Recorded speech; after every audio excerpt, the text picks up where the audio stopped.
The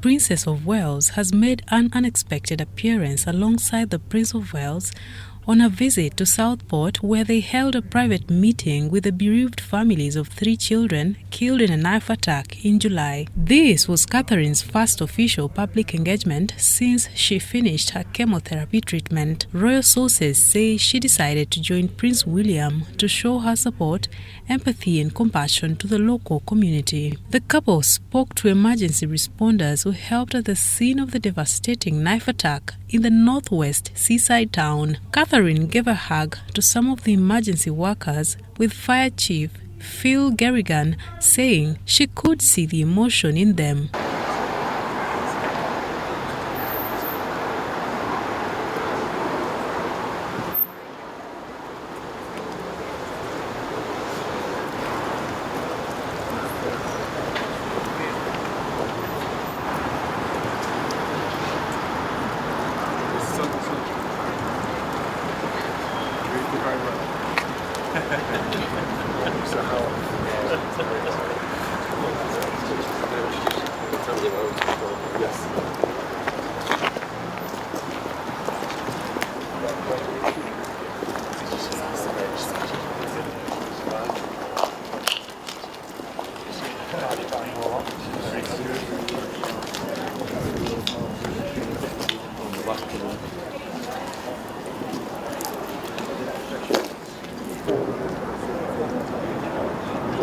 Pictures and things, just. I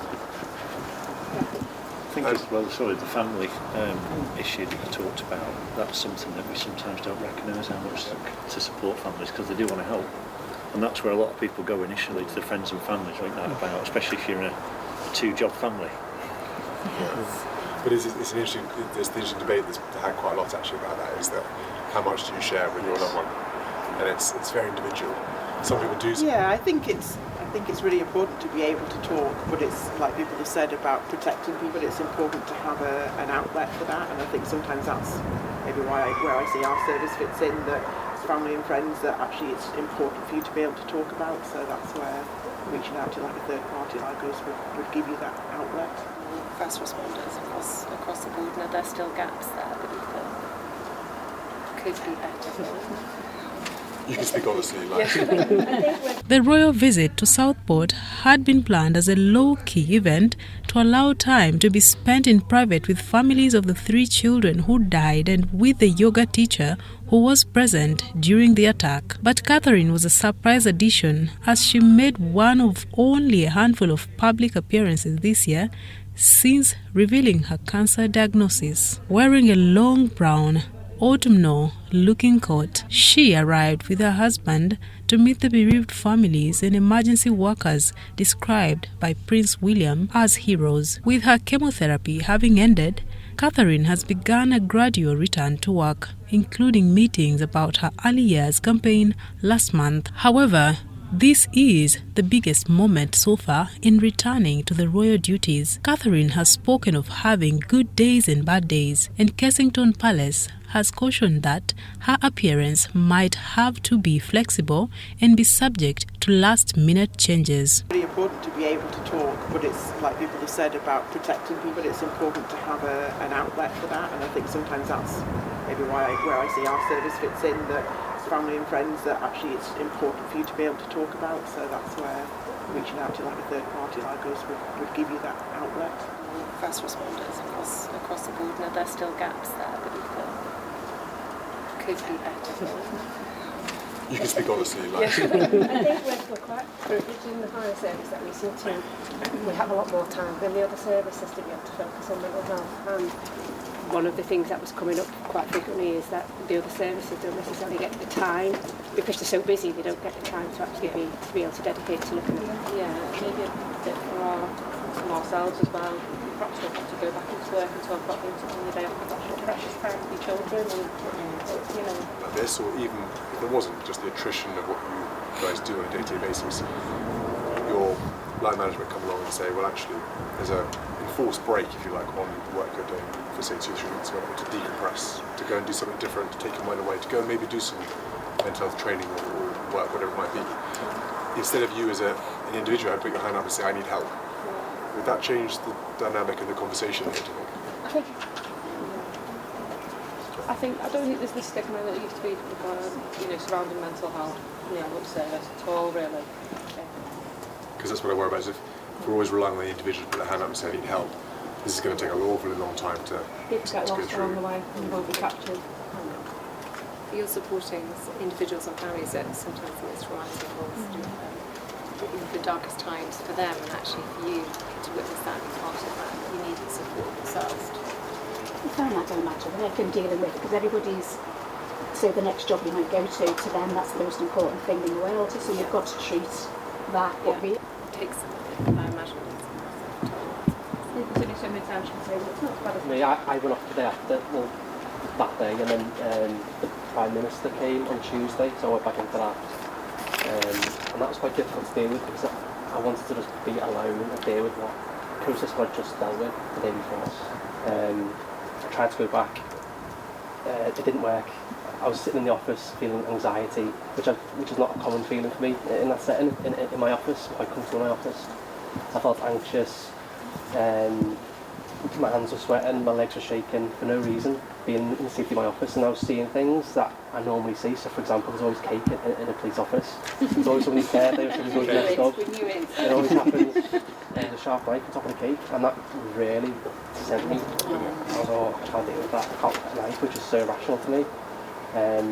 But I went off immediately. I was paid, which helps. Not everyone has that privilege of getting paid when you get off. I'm still on half hours. And he's reassured me that it can stay that way as long as it needs. Decompress, because it's so important that you have those moments. When I met with families today, I can't underestimate what the support you were and the lifeline you were for them in that. How are they doing? They're okay. They're managing it differently. All the families are so different, and individually too, they're managing it and processing this tragic event in very different ways, but they're getting, again, support.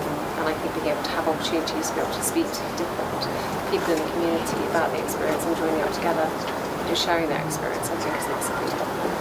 But yeah, I can't underestimate how grateful they are. On behalf of them, thank you. True professionals, all of you. Hopefully that's the right thing. Anything we can do, really like card-wise, and Yes. next time support, we'll look at. Yeah. Fantastic. Thank you. Come and get warm, guys. The visit to Southport was intended by Prince William and Catherine to show the community that it had not been forgotten. The Prince and Princess heard about efforts to bring the community together after the knife attack and the wave of riots that followed. B.B. King, Elsie Stancombe, and Alice Da Silva were killed on 29 July 2024 in the attack on a children's dance group. The royal couple spent 90 minutes talking to the families of the 3 children and later passed on the families' thanks to emergency responders in a meeting in Southport Community Centre. Catherine told the emergency workers they had supported families through their darkest times, and she said, on behalf of them, thank you. Come on, guys. You're freezing. Cups of tea needed for all of you now, I think. Yeah. Very nice to meet you guys. Thank you. Love to meet you.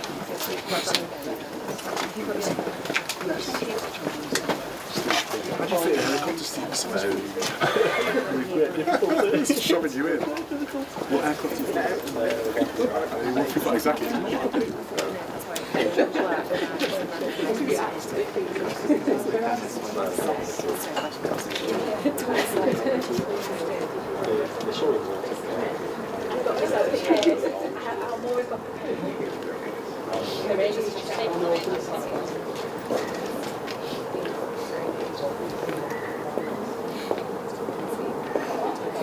These guys see so much. It's got to go. And then we'll see the rest of the list.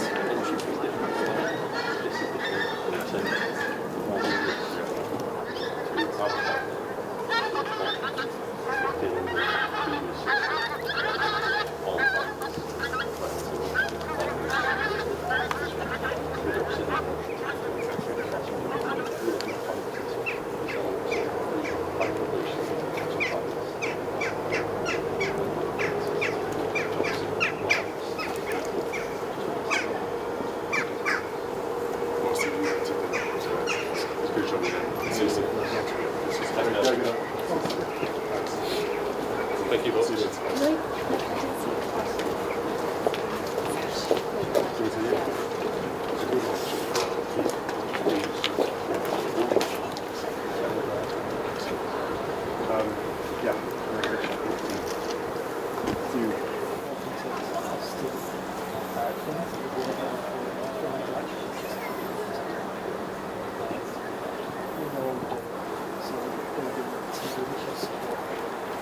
I think she'd done it. I took it back. Check it. Now, we've managed to all the weapons balls.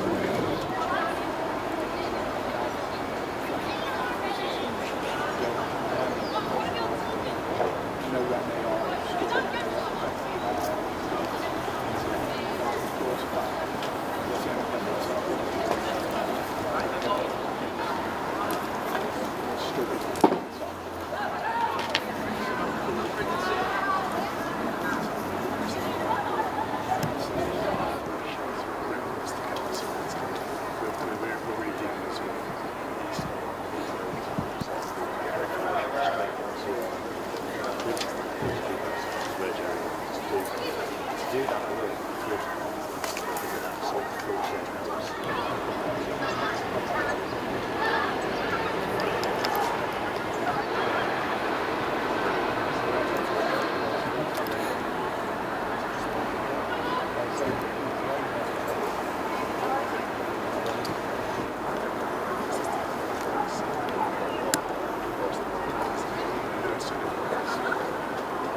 Ten other people, 8 of whom were children, were injured in the stabbings. Axel Rudakubana, 17, was arrested at the scene and has been charged with multiple counts of murder and attempted murder. Our vehicle's dropped out, but you don't have anything in that car, do you? I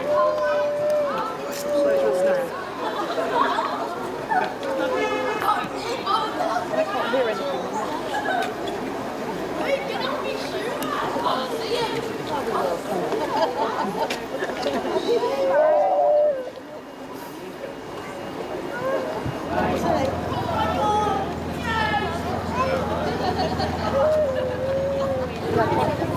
If you're a bit shorter.